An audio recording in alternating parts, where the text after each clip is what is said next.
Hello all the DSC warriors, welcome to our channel school journey with SS. So మనము మన free revision test సిరీస్లో భాగంగా మ్యాథ్స్కి సంబంధించి అర్థమెటిక్ అండ్ మెన్సురేషన్ అయితే కంప్లీట్ చేసుకొని ఉన్నాము. ఓకే, అండ్ తెలుగుకి సంబంధించి 5th క్లాసు అంతా కంప్లీట్ అయిపోయింది, అన్ని టెస్ట్. ఓకే, అండ్ 3rd క్లాస్కి సంబంధించి 1 to 5 లెసన్స్ కంప్లీట్ అయిపోయినాయి. మనము బయాలజీకి కూడా 6th క్లాస్ నుంచి స్టార్ట్ చేస్తున్నాము. సో 6th క్లాస్లో ఫస్ట్ లెసన్ అయితే మనకు కంప్లీట్ అయిపోయింది బయాలజీ టెస్ట్కి సంబంధించి. సో ఇప్పుడు మనము సెకండ్ లెసన్లో అయితే ఉన్నాము. సో ఇది ఓన్లీ బయాలజీ కంటెంట్ పరంగా మాత్రమే చేస్తున్నాను. ఓకే, సో కొత్తగా మన ఛానల్ చూస్తున్నవారు మన ఛానల్ అయితే సబ్స్క్రైబ్ చేసుకోండి first of all for more test series. Okay, మీరు మన వాట్సాప్ ఛానల్లో కనుక జాయిన్ అయినట్టయితే అక్కడ నుంచి నేను నా డిఎస్సికి రాసుకున్నటువంటి నోట్స్, పీడిఎఫ్స్, అలాగే క్విజ్ కూడా మనం అక్కడ పెడుతుంటాం కాబట్టి సో వాటన్నిటిని మీరు అక్కడ నుంచి ప్రాక్టీస్ చేయొచ్చు. అండ్ తెలుగు, ఇంగ్లీష్కి సంబంధించి అండ్ సోషల్కి సంబంధించి నా నోట్స్ అయితే నేను ఆల్రెడీ మన వాట్సాప్ ఛానల్లో పోస్ట్ చేస్తున్నాను. ఓకే, సో ఎవరైనా తెలియని వాళ్ళు ఉంటే మీరు మన వాట్సాప్ ఛానల్ నుంచి అక్కడ నా నోట్స్ అయితే మీరు డౌన్లోడ్ చేసుకోవచ్చు. ఓకేనా, అండ్ నేను నా డిఎస్సికి ఎలా ప్రిపేర్ అయ్యానో, నాకు నా డిఎస్సిలో ఎన్ని మార్క్స్ వచ్చాయి, నా హైయెస్ట్ టెట్ స్కోర్ ఎంత, సో నేను ఎలా నోట్స్ రాసుకున్నాను అనేటువంటిది నేను మొత్తం కూడా ఒక ఇంట్రడక్షన్ వీడియో అయితే చేస్తున్నాను నాది. సో ఎవరైనా చూడని వాళ్ళు ఉంటే ఆ వీడియోని కూడా చూసేసేయండి. అండ్ సబ్జెక్ట్స్ని ఎలా డివైడ్ చేసుకొని చదవాలి, సో టైం మేనేజ్మెంట్ ఎలా చేసుకోవాలి, సో సబ్జెక్ట్స్ మనము డే బై డే చదవాలా, లేదు అన్ని సబ్జెక్ట్స్ ఒకే రోజు చదవాలా, సో అదంతా కూడా నేను ఎలా చదవాలి అనేటువంటిది ఒక టైం టేబుల్ వీడియో కూడా చేస్తున్నాను. ఓకే, సో ఎవరైనా చూడని వాళ్ళు ఉంటే మీరు అక్కడ నుంచి మన ఛానల్లో ఆ వీడియోస్ అయితే ఉన్నాయి. సో వాటిని కూడా చూసేసి మీరు ఎలా సబ్జెక్ట్స్ని డివైడ్ చేసుకోవాలనుకుంటున్నారు అనేటువంటిది ఒకసారి అనలైజ్ చేసుకోవచ్చు. లేదు అనుకున్న వాళ్ళు డైరెక్ట్గా మనం సజెస్ట్ చేసినటువంటి టైం టేబుల్ అయితే కూడా మీరు ఫాలో అయిపోయి ఇన్ టైంలో మీ యొక్క సిలబస్ని అయితే కంప్లీట్ చేసుకోవచ్చు. రైట్, సో ఇంగ్లీష్కి సంబంధించి పొయట్స్ని మనం ఈజీ వేలో ఎలా గుర్తుపెట్టుకోవాలి అనేటువంటిది కూడా, సో 3rd, 4th, 5th క్లాస్కి సంబంధించి పొయట్స్ కూడా నేను వీడియోస్ చేస్తున్నాను. సో ఈజీ వేలో సింపుల్ ట్రిక్స్తో ఎలా గుర్తుపెట్టుకోవాలి అనేటువంటిది చేస్తున్నాను. సో వాటిని కూడా మీరు చూసేసి పొయట్స్ని అయితే మీరు కంపల్సరీగా గుర్తుపెట్టుకోండి. ఓకేనా, సో పొయట్స్కి సంబంధించి నా డిఎస్సిలో నాకు 2 బిట్స్ అయితే వచ్చాయి. ఓకే, ఆ 2 బిట్స్కి నేను కరెక్ట్ ఆన్సర్స్ ఎలా పెట్టగలిగాను అని అంటే సింపుల్ కోడింగ్స్ తోటి నేను వాటిని గుర్తుపెట్టుకోవడం అయితే జరిగింది. ఓకేనా, సో అవే కోడింగ్సే నేను మీతో షేర్ చేసుకున్నాను అనమాట. సో వాటిని కూడా మీరు చూసేసి పొయట్స్ని అయితే నెగ్లెక్ట్ చేయకుండా, సో ఉన్న సిలబస్ వరకు కనీసము మన సిలబస్ పరిధి వరకు ఉన్నటువంటి పొయట్స్ని కనుక మనం చదువుకుంటే చాలు. ఓకే, రైట్, సో ఇంక ఈరోజు మనం టెస్ట్లో కనుక వెళ్ళిపోతే ఫస్ట్ క్వశ్చన్ అబ్జర్వ్ చేస్తే, పచ్చని మృదువైన కాండం కలిగినటువంటి మొక్కలను ఇలా పిలుస్తారు. సో పచ్చని మృదువైన కాండం కలిగిన మొక్కల్ని పొదలంటామా, గుల్మాలు అంటామా, చెట్లు అంటామా, ఇక్కడ ప్రాకే మొక్కలు. ఓకే, ప్రాకే మొక్కలు అంటామా. సో పచ్చని మృదువైన కాండం, సో కాండం పచ్చగా ఉంటుంది, మృదువుగా ఉంటుంది, సో వాటిని ఏమంటాము అని అంటే గుల్మాలు అంటాం. ఓకేనా, గుల్మాలు. సో గుల్మాలు మృదువుగా అంటే మెత్తగా కదా, సో గుల్మాలు మెత్తగా ఉంటాయి. సో అలాగా చిన్న ఇంటి ద్వారా మనం అలాగా గుర్తుపెట్టుకోవచ్చు. రైట్, నెక్స్ట్, గట్టి కాండం కలిగి ఎక్కువ మందంగా లేని మొక్కలను ఏమని పిలుస్తారు. సో కాండం అయితే గట్టిగా ఉంటుంది, కాకపోతే మందం అనేటువంటిది ఎక్కువగా ఉండదు. ఓకేనా, సో ఈ కాండానికి తేడా ఉంది కదా, సో ఇది ఎక్కువ మందంగా ఉంది, కానీ ఇది మందంగా లేదు. మందంగా లేకపోయినప్పటికీ కూడా ఇది గట్టిగానే ఉంటుంది. ఓకేనా, సో ఇలాంటి మొక్కల్ని ఏమని పిలుస్తారు అంటున్నారు. గుల్మాలున, చెట్లున, ప్రాకే మొక్కల, పొదల. సో కాండం అనేటువంటిది మృదువుగా ఉంటే గుల్మాలు అంటాం. సో ఈ ఆప్షన్ ఎలిమినేట్, ఇది అయిపోయింది. ఓకే, ఇప్పుడు ప్రాకే మొక్కల, చెట్ల, పొదల అని కనుక చూస్తే కాండము గట్టిగా ఉండి ఎక్కువ మందంగా లేకపోతే అంటే ఇలా ఉంటే దాన్ని ఏమంటామంటే పొదలు అంటాం. ఓకేనా, పొదలు అని అంటాం. సో ఏది పొదలకి చెందినది, ఏది గుల్మాలకి చెందినది అనేటువంటివి ఎగ్జాంపుల్స్ కూడా మనము ఖచ్చితంగా గుర్తుపెట్టుకోవాలి. ఓకేనా, రైట్, నెక్స్ట్ క్వశ్చన్ అబ్జర్వ్ చేస్తే, గట్టి మందపాటి కాండం కలిగి పొడవుగా ఉండే మొక్కలను ఏమని పిలుస్తారు. ఓకేనా, సో గట్టి మందపాటి, సో ఈ కాండం యొక్క మందం అనేది ఎక్కువగా ఉంటుంది. ఓకేనా, సో ఇలా గట్టి మందపాటి కాండం కలిగి ఉంది, పొడవుగా ఉండేటటువంటి మొక్కల్ని ఏమని పిలుస్తారు అని అంటే ఏమంటారు అని అంటే వృక్షాలు అంటాం. సో వాటిని ఏమంటాం, వృక్షాలు అని అంటాం. ఓకేనా, సో ఇది ఎగబ్రాకే మొక్కలు, ఎగబ్రాకే మొక్కలు ఆప్షన్ మిస్టేక్ వచ్చింది అక్కడ. రైట్, సో గట్టి మందపాటి కాండం కలిగి పొడవుగా ఉండే మొక్కల్ని ఏమని పిలుస్తామంటే వృక్షాలు అంటాం. ఓకేనా? సో ఏవి వృక్షాలు, ఏవి గుల్మాలు, ఏవి పొదలు మనకి డిఫరెన్షియేట్ బాగా చేసున్నారు అక్కడ మంచిగా టెక్స్ట్ బుక్లో. సో ఆ ఇన్ఫర్మేషన్ని మనం ఉన్నది ఉన్నట్టుగా ఖచ్చితంగా గుర్తుపెట్టుకోవాలి. రైట్? నెక్స్ట్ క్వశ్చన్ అబ్జర్వ్ చేస్తే, నిటారుగా నిలబడలేని బలహీన కాండం కలిగినటువంటి నేల మీద పాకే మొక్కలను ఏమంటారు? సో నేల మీద పాకే మొక్కలను ఏమంటాం మనము? సింపుల్గా ప్రాకే మొక్కలు అంటాం. ప్రాకే మొక్కలు అంటాం. Okay, right. సో ఈ ప్రాకే మొక్కలకి ఎగబాకే మొక్కలకి తేడా ఏంటి అనంటే, ఇవి నిటారుగా నిలబడలేక బలహీనంగా ఉండి నేల మీద పాకుతాయి. సో నేల మీద పాకుతాయి కాబట్టి ప్రాకే మొక్కలు అంటాం.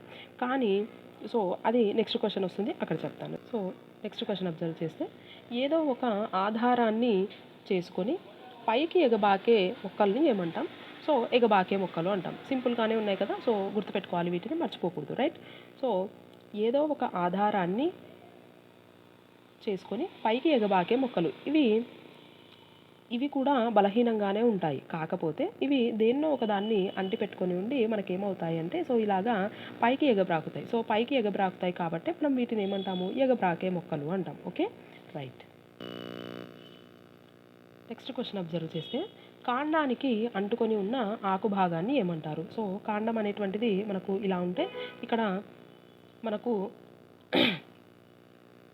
పత్రం కనుక ఇలా స్టార్ట్ అయితే, ఓకే, సో ఈ కాండానికి అంటుకొని ఉన్నటువంటి ఈ పత్రం యొక్క భాగాన్ని ఏమంటారు అంటున్నారు. ఓకే, ఏమంటారు అని అంటే పత్ర దళం అంటామా, పత్ర శీర్షం అంటామా, పత్ర వృంతం అంటామా, ఈనెలు అంటామా?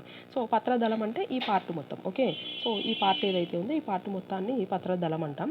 పత్ర శీర్షం అంటే ఇక్కడ ఉండేది. ఓకేనా? సో పత్ర శీర్షం అంటే ఇది. పత్ర వృంతం అంటే ఇక్కడ కాండానికి అంటుకొని ఉన్నటువంటి ఏదైతే భాగం ఉందో దాన్ని మనము పత్ర వృంతం అంటాం. ఓకేనా? సో దీనికి కరెక్ట్ ఆన్సర్ ఏంటి అని అంటే పత్ర వృంతం. సో ఈనెలు అంటే మనకు తెలుసు కదా, ఈ మధ్యలో ఉన్నటువంటి గీతలు అనమాట. సో ఆ గీతల్ని మనం ఏమంటాం? ఈనెలు అంటాం. సో ఇక్కడ కాండానికి అంటుకొని ఉన్నటువంటి భాగం ఏది అని అంటే పత్ర వృంతం. రైట్? నెక్స్ట్ క్వశ్చన్ అబ్జర్వ్ చేస్తే, క్రింది వాటిలో సమాంతర ఈనెల వ్యాపనం కలిగిన మొక్కను గుర్తించండి. సో సమాంతర ఈనెల వ్యాపనము అని అంటే మనకు ఎలా ఉంటుంది?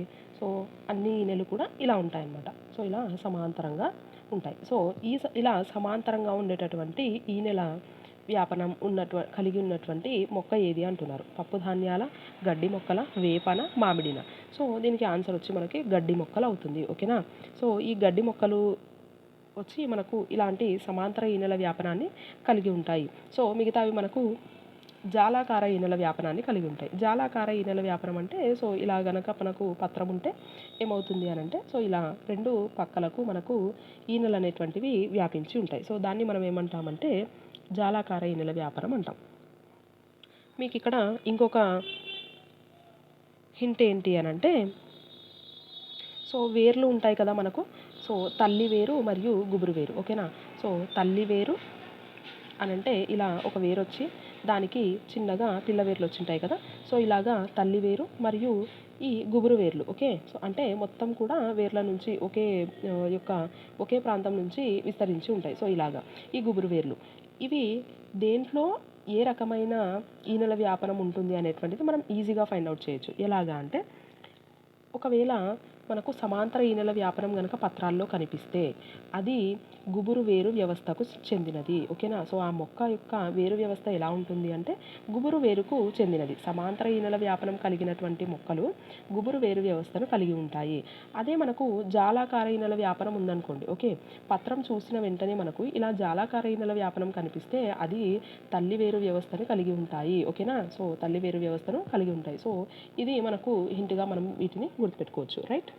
అంటే మనకు ఏ మొక్కల్లో ఏ వేరు వ్యవస్థ ఉంటుంది అనేటువంటిది మనం దీన్ని ఇలా గుర్తుపెట్టుకోవడం ద్వారా ఈజీగా చెప్పొచ్చు. రైట్?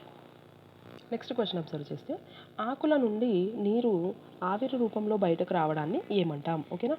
సో బాష్పీభవనమా, బిందుస్రావమా, బాష్పోత్సేకమా, వేరుపీడనమా? సో ఆకుల నుండి నీరు ఆవిరి రూపంలో బయటకొస్తే ముందుగా మనము వెంటనే బాష్పీభవనం వైపు వెళ్తాం. కాదు, ఇది ఆకుల నుండి అని అడుగుతున్నారు. సో ఆకుల నుండి ఆవిరి రూపంలో నీరు ఎట్లా వస్తుంది బయటికి అంటే బాష్పోత్సేకం అనేటువంటి ప్రక్రియ ద్వారా వస్తుంది. ఓకేనా? అలా కాకుండా బిందువులుగా వస్తే దాన్ని బిందు స్రావం గట్టేషన్ అంటాం. ఓకే, సో బిందు స్రావం అంటే బిందువులుగా వస్తుంది. ఆవిరి రూపంలో వస్తే దాన్ని ఏమంటామంటే బాష్పోత్సేకం అంటాం. Right? So next question observe చేస్తే గుల్మోహర్ అనేది ఒక డాష్ ఏంటి అని అంటే సో చైనా రోజా, అగ్నిపూల చెట్టున, ఆవాలున, మందార చెట్టున. సో గుల్మోహర్ అనేటువంటిది ఒక అగ్నిపూల చెట్టు. ఓకేనా? రైట్. సో గుల్మోహర్ అనేది ఒక అగ్నిపూల చెట్టు. నెక్స్ట్ క్వశ్చన్ అబ్జర్వ్ చేస్తే సో ఇటువైపు మొక్కల యొక్క రకాలు ఇచ్చారు, ఇటువైపు వాటికి ఉదాహరణలు ఇచ్చారు. సరిగ్గా జతపరచాలి. ఓకేనా? సో గుల్మాలు, పొదలు, ఎగబాకే మొక్కలు, పాకే మొక్కలు. ఇటువైపు గుమ్మడి, మనీ ప్లాంట్, మిరప, మందార, గులాబీ. సో వీటిని కనుక మనము జతపరిస్తే గుల్మాలు, సో గుల్మాలు వచ్చి గుల్మాలకు ఎగ్జాంపుల్ మందార, గులాబీ. ఇది వెరీ వెరీ ఇంపార్టెంట్. ఓకేనా? సో చాలా బాగా గుర్తుపెట్టుకోవాలి దీన్ని మర్చిపోకుండా. సో గుల్మాలకు ఎగ్జాంపుల్ మందార, గులాబీ, డి అవుతుంది. పొదలకి ఎగ్జాంపుల్ మనకు మిరప. ఓకేనా? సో పొదలకి ఎగ్జాంపుల్ మనకి ఏమవుతుంది అంటే మిరప అవుతుంది. సో సి అవుతుంది. ఎగబాకే మొక్కలకి ఎగ్జాంపుల్ మనీ ప్లాంట్. సో మనందరికీ తెలిసిందే కదా ఇది. సో మనీ ప్లాంట్ ఎగబాకుతుంది ఆధారాన్ని చేసుకొని. నెక్స్ట్ పాకే మొక్కలు. సో ఈ యొక్క గుమ్మడి. సో ఈ గుమ్మడి కాయలు అనేటువంటివి చాలా పెద్ద పెద్దగా ఉంటాయి కదా. సో అది మొక్క ఆ గుమ్మడికాయల యొక్క బరువును తట్టుకోలేదు. సో ఎగబాకడానికి అది తట్టుకోలేదన్నమాట. సో దట్స్ వై అది ఏం చేస్తుంది అంటే నేల మీద పాకుతుంది, కాండము బలహీనంగా ఉండడం చేత. రైటా? సో దట్స్ వై దీనికి ఏమవుతుంది ఆన్సర్ అని అంటే ఏ అవుతుంది. Okay, DCBA. Second option is correct అనమాట. రైట్? సో ఇది దీని యొక్క సరైనటువంటి మ్యాచింగ్. వీటిని మనము జాగ్రత్తగా గుర్తుపెట్టుకోవాలి, ఏ దానికి ఏది ఎగ్జాంపుల్ అనేటువంటిది. Okay, right. Next question observe చేస్తే క్రింది వాటిలో సరైన వాక్యం ఏది అంటున్నారు. అన్ని మొక్కల్లో పుష్పాలుంటాయి, అన్ని మొక్కలకు అనేక రంగులు గల పత్రాలుంటాయి, ఎత్తు ఆధారంగా మొక్కల్లో 3 రకాలుగా వర్గీకరించవచ్చు, అన్ని మొక్కల్లో కాండం గట్టిగా ఉంటుంది. సో ఇక్కడ కనుక చూస్తే అన్ని మొక్కల్లో పుష్పాలు ఉంటాయా? సో ఉంటాయి అని మనం చెప్పలేం కదా. సో కొన్నిట్లో ఉండొచ్చు, కొన్నిట్లో ఉండకపోవచ్చు. రైట్? సో ఈ స్టేట్మెంట్ రాంగ్. అన్ని మొక్కలకు అనేక రంగులు గల పత్రాలు ఉంటాయి. సో అన్ని మొక్కలకు అనేక రంగులు గల పత్రాలు ఉంటాయని మనం చెప్పగలమా? సో కొన్నిటికి ఉండొచ్చు, కొన్నిటికి ఉండకపోవచ్చు. రైట్?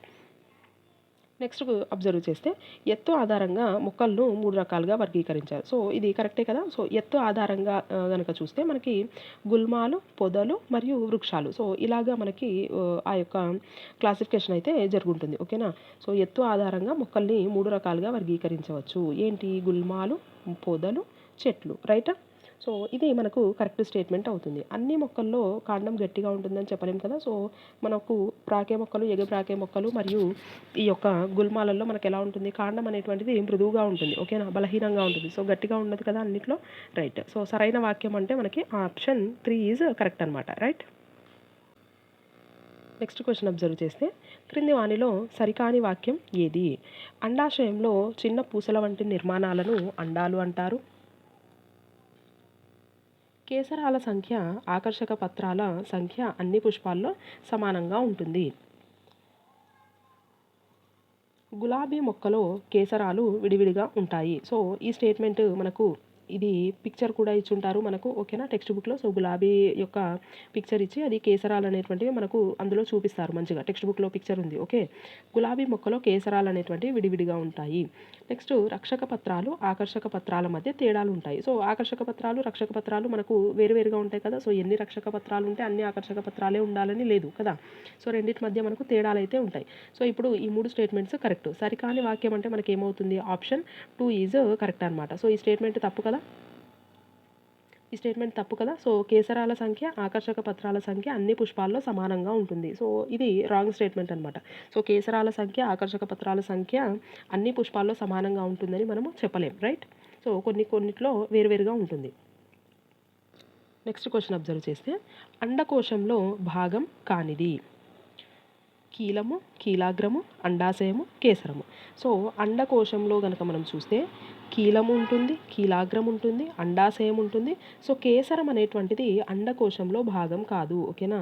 కేసరం అనేటువంటిది అండకోశంలో భాగం కాదు. రైట్? సో అప్పుడు మనకు కరెక్ట్ ఆన్సర్ ఏమవుతుంది అనంటే option D is correct. So మనకి ఇలా మనకు అండాశయం గనుక ఉంటే, సో ఈ అండకోశం గనుక ఉంటే, సో ఈ అండకోశంలో మనకి ఇది కీలం అవుతుంది, ఇది కీలాగ్రం అవుతుంది, ఇది అండాశయం అవుతుంది. ఓకేనా?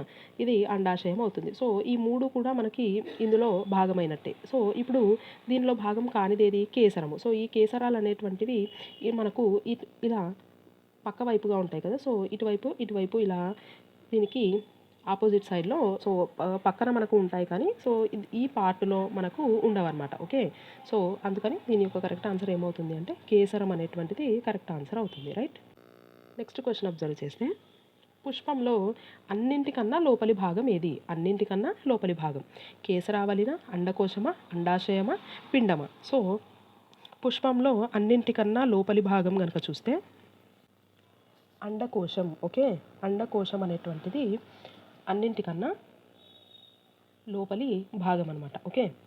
సో అండాశయం లోపల మనకు అండకోశం ఉంటుంది. అండాశయం లోపల అండకోశం అనేటువంటిది ఉంటుంది. కాబట్టి అన్నింటికన్నా లోపలి భాగం ఏది అనంటే అండకోశం. ఓకే. అండకోశం అనేటువంటిది కరెక్ట్ ఆన్సర్ అవుతుంది.